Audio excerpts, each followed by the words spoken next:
I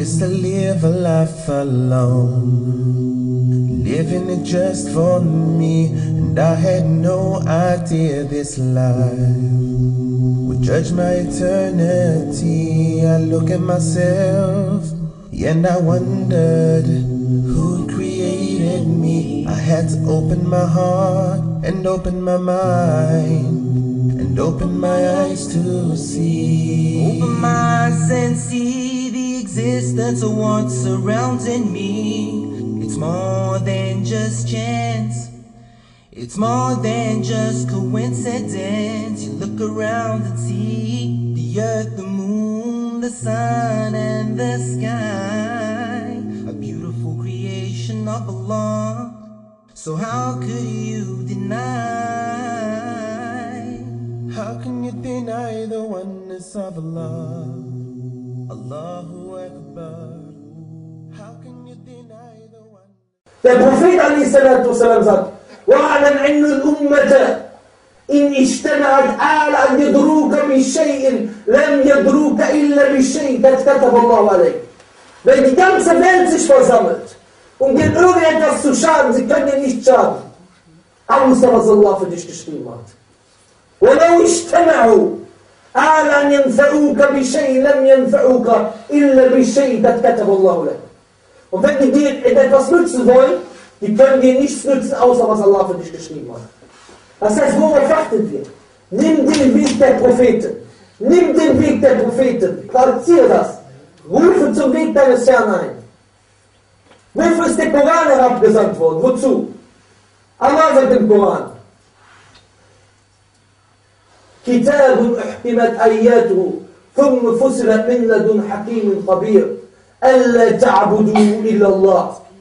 Ein Buch, das herabgesandt wurde von einem Weisen, von einem Unterrichteten, einem Unterrichteten, dass ihr nur Allah alleine dient. Dass ihr nur Allah alleine dient. Deswegen ist das Buch haben wir.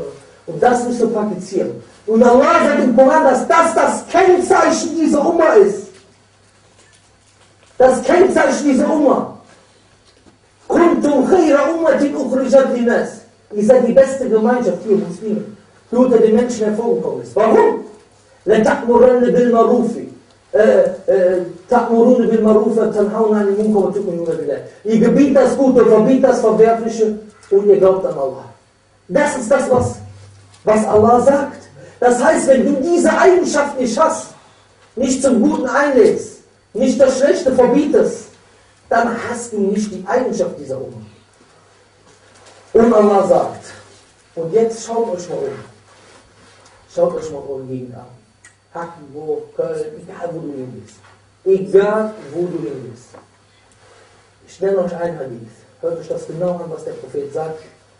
Alaihissalatu wassalam, unglaublich. Er sagt, La ta'muranna bil ma'rufi wa la tanhawna 'anil munkar aw yushikanna Allahu alaykum iqaban minhu thumma tad'unahu fala yustajab lakum. Entweder ihr gebietet das Gute und verbietet das Verwerfliche, oder Allah wird eine Strafe auf euch herabsetzen. Was wird dann sagen? ثُمَّ تَدْعُونَهُ فَلَا يُسْتَجَابُ لَكُمْ. Und dann werdet ihr Dua machen und die Dua wird nicht erhört werden. Dann werdet ihr Dua machen und die Dua wird nicht erhört werden. Jetzt schau dir mal an, dass die Situation von denjenigen, die gedacht haben, sie können sich in der Moschee verstecken.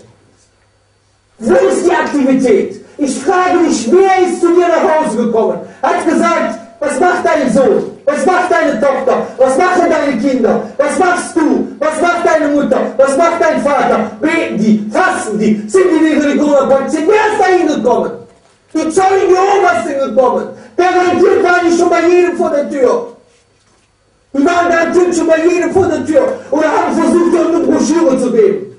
dich zu ihrem Datil zu geben. Die waren sogar bei dir zu Hause in der Türkei und in Marokko und in Libanon und überall. Und verteilen ihre Bücher. Die haben gefragt. Aber wer von den Muslimen hat nach dir gefragt? Wer hat gefragt? Wer ist gekommen? Wer ist wirklich, dass man gesagt hat, komm, wir gehen in jedes Haus hier in den Hackenbruch. Wir gehen in jedes Haus in Dorma, in Chorweiler, in Rotterdorf, in Solingen, in Düsseldorf. Jedes muslimische Haus, wir rufen die Leute, sagen, kommt zur Moschee. Guckt dir an, wie viele sind hier verloren gegangen. Wie viele kennt ihr Verwandte, Bekannte, Kinder, Brüder, Schwestern, die im Bordell arbeiten, die drogenabhängig sind, die zerstört sind. Warum? Und die Eltern stehen dort, oh Allah, mein Sohn, oh Allah, meine Tochter, oh Allah, mein Vater, oh Allah, meine Mutter. Wird nicht erhört. Warum? Wo ist die Dauer? Wo ist der Aufruf zum Islam? Nirgendwo. Diese Umma hat das Wichtigste verlassen. Ihre Eigenschaft hat sie verlassen. Die Botschaft der Propheten hat sie verlassen. Das Buch hat sie in den Rücken geschmissen. Und sich verkrochen. Und Kuffar imitiert. Und Deutschland sucht den Superstar mitgemacht. Und deswegen sage ich euch eins. Leute, unterschätzt euch. Ich habe euch gesagt, ihr habt jemanden, der euch helfen kann. Das ist Allah. Lass uns hier anfangen, Hackenbruch. Lass uns hier anfangen. Deine Schule, deine Klasse, deine Kinder. Lass uns diese Leute holen. Wie viele kennt ihr, die verloren sind? Subhanallah, ich habe eben mit einem Bruder gesprochen. Und ich habe mit einer Person gefragt, die ich vor fast 20 Jahren kennengelernt habe. Vor fast 20 Jahren. Türke, hier ist Hackenbruch. Was ist mit dem? Von Drogenabhängigen. Ach, lass uns zu diesen Leuten gehen und die zurückrufen. Und das werden wir machen, inshallah. Aber wie? Die ganzen Deutschen, die ihr kennt, aus dem Fußballverein, aus der Schule, überall. Glaubt mir, wir werden richtig anfangen. Immer weiter. Uns kann keiner stoppen, inshallah. Und dass wir am jüngsten Tag sagen können, wie Nuh a.s. Was sagt Nuh a.s. am jüngsten Tag? Inshallah, nur Allah uns zu denen machen, die das sagen können, dass sie die Dauer machen. Was wird er sagen? Rabbi inni da'autu qawmi layla wa nahara. O mein Herr, ich habe mein Volk bei Tag und in der Nacht aufgerufen, zu dir eingeladen. Und möge Allah uns dabei Erfolg geben. Und möge Allah uns Salihin machen und sich Ikhlas bei dieser Aufgabe geben. Und möge er uns zu denen machen, die jedes Haus erreichen. Brüder, der Islam wird in jedes Haus kommen. Mit oder ohne dich. Der Prophet a.s. sagt, Allah wird kein Haus aus Stein und kein aus Zelt lassen, außer dass es diese Religion reinbringt. In jedes Haus wird der Islam kommen. Der Islam wird ziehen. Und vielleicht ist der Sieg nach. Aber die Frage ist, was hast du damit zu tun? Gehörst du zu den Versagern, die dann sagen können, ja, ich war Gangster-Rapper gewesen? Oder gehörst du zu denjenigen, die zu den Helden im Himmelreich gehören werden? Das musst du dir fragen. Willst du Versager sein, in die Hölle landen? Oder willst du Held im Himmelreich sein, bei Allah? Es gibt manche Leute, die haben Zweifel an Gott, an der Existenz Gottes. Weil wir haben jetzt über Theorie geredet, wir haben gesagt, wir müssen Dauer machen, jetzt gucken wir, wie können wir machen, welche Argumente haben wir. Es gibt manche Leute hier in Deutschland, die sagen, die haben Zweifel, dass es einen Gott gibt. Und ich sage dir bewusst, die haben Zweifel. Warum? Denn es gibt keinen Menschen, der mit Gewissheit sagen kann, dass es keinen Gott gibt. Es gibt nur Leute, die vermuten, ja, ich weiß es nicht, ich habe noch nicht gesehen.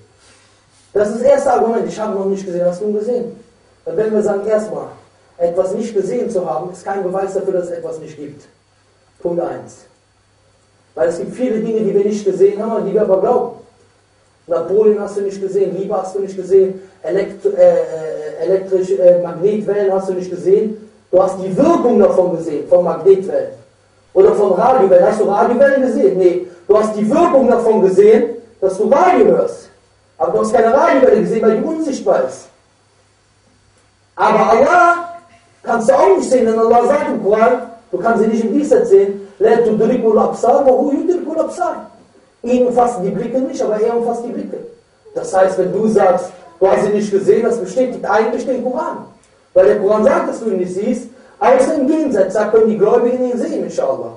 Jetzt, natürlich, sie können ihn nicht umfassen mit seinem Blick, aber sie können ihn sehen. Auf jeden Fall, jetzt, die Sache. Wenn er das sagt, dann kommen wir mit dieser Antwort und wir sagen, wir sehen nicht die Radiowellen, aber wir sehen die Auswirkungen von den Radiowellen.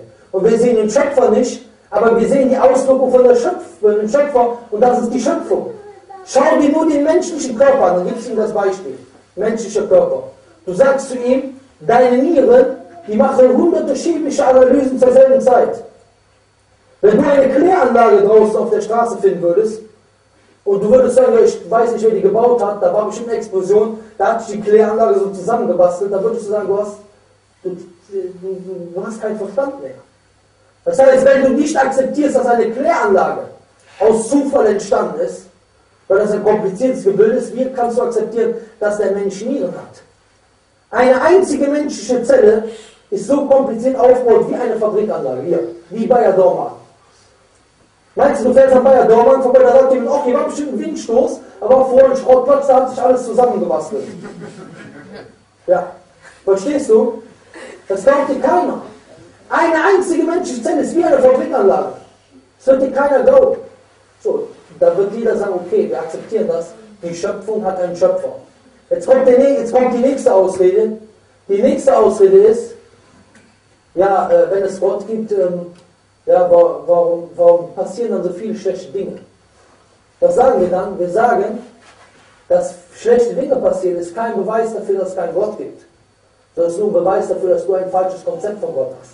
Denn Gott hat diese Welt nicht erschaffen zur Erhalt der Gerechtigkeit, sondern für die Gerechtigkeit ist die jenseitige Welt da. Allah sagt im Koran, in Surah Yasin, ja, فَالْيَوْمَ لَتُظْلَمُ نَفْسٌ شَيْئًا وَلَا تُجْزَوْنَ إِلَّا مَا كُنْتُمْ تَعْمَلُونَ. An jedem Tag wird keiner Seele Unrecht getan, außer das, was sie getan hat. Das heißt, an jedem Tag, der jüngste Tag, nicht jetzt. Und Allah sagt schon, dass er diese Welt als Probe gemacht hat. Er hat sie zur Probe gemacht. الَّذِي خَلَقَ الْمَوْتَ وَالْحَيَاةَ لِيَبْلُوَكُمْ أَيُّكُمْ أَحْسَنُ عَمَلًا. Der Leben und Tod erschaffen hat, um euch auf die Probe zu stellen, wer die besten Taten verbringt. Leben und Tod. Leben ist etwas, was wir als gut empfinden, Tod ist etwas, was wir als schlecht empfinden. Das heißt, hieraus besteht die Probe. Was will er jetzt sagen? Ja, finde ich aber nicht gut. Ja, warum gibt es Krankheiten? Wir sagen, hättest du die Krankheit erkannt, hättest du die Gesundheit erkannt, wenn die Krankheit nicht wäre. Alles Schlechte, was Allah erschaffen hat, hat Allah nicht für das Schlechte erschaffen, sondern alles Schlechte, was Gutes mitbringt. Wenn es eine Krankheit gibt, wird es Leute geben, die gegen die Krankheit versuchen zu kämpfen. Wenn es den Satan gibt, wird es Leute geben, die gegen den Satan kämpfen. Das heißt, alles Schlechte hat etwas Gutes. Wie beispielsweise ein Schnitt. Jemand schneidet einem Mädchen den Brustkorb auf. Das ist schlecht, der Schnitt, oder? Aber warum? Der Schnitt an sich ist was Schlechtes, aber es ist dazu da, um das Herz zu operieren. Und alles Schlechte, was Allah erschaffen hat, ist nicht schlecht. Der Zweck dahinter ist nicht schlecht. Min sharri ma khalaq. Allah hat das Schlechte erschaffen. Von dem Übel, das er erschaffen hat. Aber er hat das Übel erschaffen für eine Weisheit. Weil er das Leben als Probe bestimmt hat. Jetzt wird der eine sagen, das gefällt mir aber nicht. Das ist dein Problem. Denn manche, die haben die Rolle verwechselt. Die denken, sie sind Gott und Gott ist ihr Diener. Das denken die. Aber bei uns ist die Sache ganz klar. Allah sagt im Koran, so bei 21 Vers 23 oder so 23 Vers 21, dort sagt er, لَا يُسْأَلُوا عَمَّا يَفْعَلُوا وَهُمْ يُسْأَلُونَ. Er wird nicht gefragt nach dem, was er getan hat, aber sie werden gefragt. Ganz einfach. Guck mal, Brüder, das ist gerade eine ganz einfache Sache, wie man innerhalb von 5 Minuten die Existenz Gottes erklärt. Und das könnt ihr lernen. Guck mal, was meint ihr, wenn ihr, guck mal, wie alt ihr jetzt seid. Was meint ihr, wenn ihr hier jetzt schon anfangt? Ihr könnt euer Leben verändern. Ihr könnt Leute zum Islam rufen. Nächstes Beispiel. Jeder kriegt eine Aufgabe hier. Ich bin nicht hingekommen, einfach nur zu erzählen. Ich bin hingekommen, eine Wirkung zu hinterlassen. Ich bin hingekommen, eine Lawine auszulösen. Jeder hier ist ein Schnee. Jeder hier ist ein Stück, ein Schneeball, ein kleiner Schneeball. Und der soll zu einem großen werden. Jeder soll nach Hause gehen zu seiner Familie. Und soll gucken, wo ist das Problem. Wer betet in der Familie? Und dann lade ihn ein, so steht. Wenn er nicht kommt, versuch ihn mal auf die Internetseite auf uns zu machen. einundzuparadies.de beispielsweise. Wenn er nicht kommt, am 12., 19. Dezember machen wir eine große Aktion hier. Wir wollen, dass es keinen türkischen Jugendlichen und keinen arabischen Jugendlichen oder muslimischen Jugendlichen gibt, hier in Hackelbruch, der nicht 5-mal am Tag betet. Wir wollen, dass es kein Mädchen gibt, hier in Hackelbruch, die kein Kopftuch trägt. Wir wollen diesen Menschen diese Barmherzigkeit des Islam rüberbringen. Und ihr gehört mit dazu, ihr gehört zum Team. Das heißt, ihr müsst rausgehen, ihr müsst die Flyer verteilen, ihr müsst den Leuten Bescheid sagen, ihr müsst die in die Moschee bringen. Und sag ihm einfach nur eine Sache, mit dem Gebet. Fang an mit denen, die nicht beten, mit dem Gebet. Und sag ihm, dass das Gebet eine der größten Sünden überhaupt ist. Eine Sünde, die in die Hölle führt. Dann sagst du zu ihm, dass das eine Sünde ist, die in die Hölle führen kann. Sagst du ihm, dass die erste Antwort derjenigen der Hölle ist, dass sie nicht zu den Beten gehören. Was hat dich in die Hölle gebracht? Wir gehören nicht zu den Beten. Lift the veil from your heart, worship Allah and you succeed.